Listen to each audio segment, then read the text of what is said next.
name is Rene Enriquez. My CDC number is 869471. I have been involved in organized crime for 20 years, and I've been a Mexican Mafia member for over 17 years.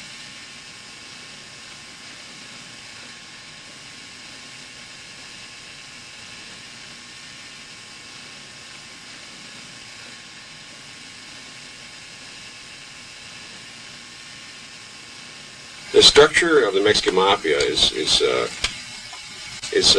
comprised of three components. The members. There are about 100 members in the United States, including the federal prisons, Arizona state prisons, California state prisons, and members in society. It's a small group, but it's very powerful. The members believe in a contractionary philosophy. Fewer members, bigger pieces of the pie. That's why there's so few numbers. There are also the camaradas, who are next in the descending rung of power and importance in the organization. The camaradas are the soldiers, the backbone. These are the doers in the organization. They comprise the crews, the mesas, which are controlling boards on the main lines, which control prison main lines. They pretty much effectuate most of Mexican Mafia activity in society and in prisons. And then there are the sureños. What the MA considers sureños are anybody from Southern California who is Hispanic or a part of a street gang or illicit type activities. It can also encompass individuals that come into prison from Southern California. They're considered sureños as well. Well, those are the three components of the organization. Each individual has a specific crew. He has an individual that visits him, and he communicates with that individual, his wife, his girlfriend, his friend, and they have a specific established code. Say, for instance, I understand that Pelican Bay listens to my visiting tapes, and say, for example, you're my visitor. Understanding that an individual is monitoring and taping my conversations through past indictments, we understand every monitoring and surveillance technique utilized by Pelican Bay. We understand completely what Pelican Bay is capable of, and it's not very much. Say, for example, that you were my visitor, and I needed to talk about a crew member paying a specific amount of money. I'd say, how's everything at home? You would tell me, everything's fine. Joe came by last month, and he helped me in the garden. He planted 4 rose bushes, and he says he'll come back every month to help me maintain the yard. To the individual monitoring this tape, it sounds like Joe came by and helped my wife do gardening in the front yard and planted some rose bushes. To me, I understand this to be that Joe came by and paid me $400 last month, and he says he's going to be by every month to pay $400 and to help around with the crew. So it becomes esoteric to the individual layman who's listening to this tape. But for the insider, I understand completely what's happening. And the codes are crew specific, so it becomes rather difficult to decipher these cryptid messages. So it's pretty easy to circumvent the security procedures in terms of visiting. Not only do they use this carnival talk that we like to call it, and this innocuous form of conversation to circumvent the things, the security measures, but we also use sign language. We all studied American Sign Language in the Mexican Mafia. Most of the individuals understand some form of sign language. We have money, drugs, dead, hit. There are a multitude, black. There are just a multitude of signs that we've learned and utilized in the visiting room in order to circumvent the audio recording. They also utilize notes, which they secrete in their body cavities and take out to the visit and hold up against the window for the visitor to read. And this is frequently done. Circumventing the security measures in the visiting room are easy. It's done with regularity, and it's almost impossible to stop. And every weekend, from that visiting room, there are assaults occurring. There are crew instructions going out. There are RICO activities going on. Money laundering. I mean, any crime that you can imagine is occurring in that visiting room on a regular basis. I personally utilized the trust accounts to launder money. I would receive Mexican Mafia payments from multiple sources. And this was only a small fraction of the overall payments that I received.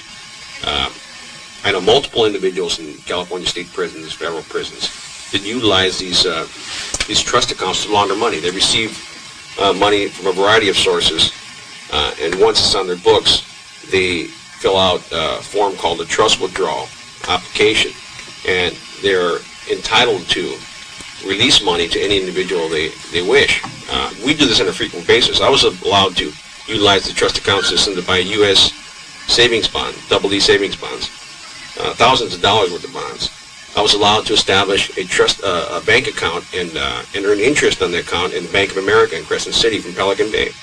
All of these savings and these bonds were placed in the Pelican Bay State Prison vault. So this is a regular occurrence. I mean, this is a system where we can receive illegal money and release legitimate checks, cleansed money, tens of thousands of dollars moving in and off the books on a regular basis. I think an investigation will reveal that some individuals have upwards of $25,000 in their accounts. These are individuals in SHU who haven't had a job in 20 years who receive this type of money on a regular basis. In small payments, small increments of $100, $150, $200, $500, but it's cumulative. Every cent of that money is criminal money. There's no mistake in it. It doesn't take a rocket scientist, and I don't mean this in a derogatory fashion, but it doesn't take a rocket scientist to figure out that the Mexican Mafia are receiving increments of $150, $200, $350 on a regular basis, is amassing money from illicit sources. Nobody in society can afford to pay individuals this money for their canteen, nor does an individual in prison need $20,000 on his books for bubble gum and candy bars.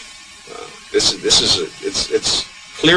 painfully obvious that individuals are conducting criminal enterprises from their cells, and the Mexican Mafia understands that nothing can be done about it, so they continue their activities.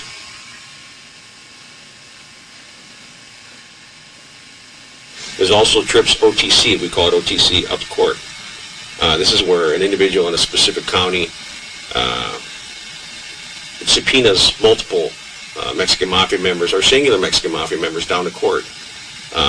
When the CDC receives a subpoena, it has to release this individual to the county that's requesting him as a witness, material witness, and they're always bogus. They're always bogus. There's no premise to bring these individuals down. It's solely a Mexican Mafia member sending communications to a county, to a specific individual there, requesting that he pull him down for trial. This is done with frequency. We once attended a meeting, 15 Mexican Mafia members in 1997, where we were called down for a federal RICO trial, and we conducted 2 or 3 Mexican Mafia meetings with all these individuals, validated, bona fide Mexican Mafia members, and the CDC paid for the trip. The Mexican Mafia is a true organization in the purest sense of the phrase. It rivals with some of the more traditional organized crime groups, La Cosa Nostra. Although we haven't replicated their financial success, we far exceed their influence. The Mexican Mafia has a stranglehold in Southern California.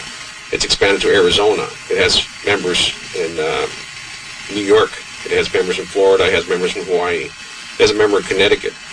The Mexican Mafia is extending and expanding rapidly. The progression you see now of the Mexican Mafia is nothing compared to its unrealized potential in 10 years. It will reach that if the CDC and law enforcement agencies allow it to proliferate and continue as it is today. It is not a prison gang. It's obvious that there are prisoners who are Mexican Mafia members, and there are gang members who are Mexican Mafia members, but there are actually very intelligent leaders in the upper echelon. I was a member of the upper echelon, of the elite individuals that had strong business acumen, that set policy for the organization. And I know the objectives of the people who are at the leadership or at the helm. And they intend to create a huge organization with very few members, but with huge potential. True organized crime, in the purest sense of the word. It's organized crime. This is not a prison gang.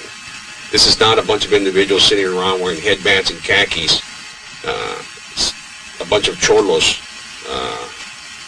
acting tough. These are gangsters. These are contemporary, modern-day gangsters.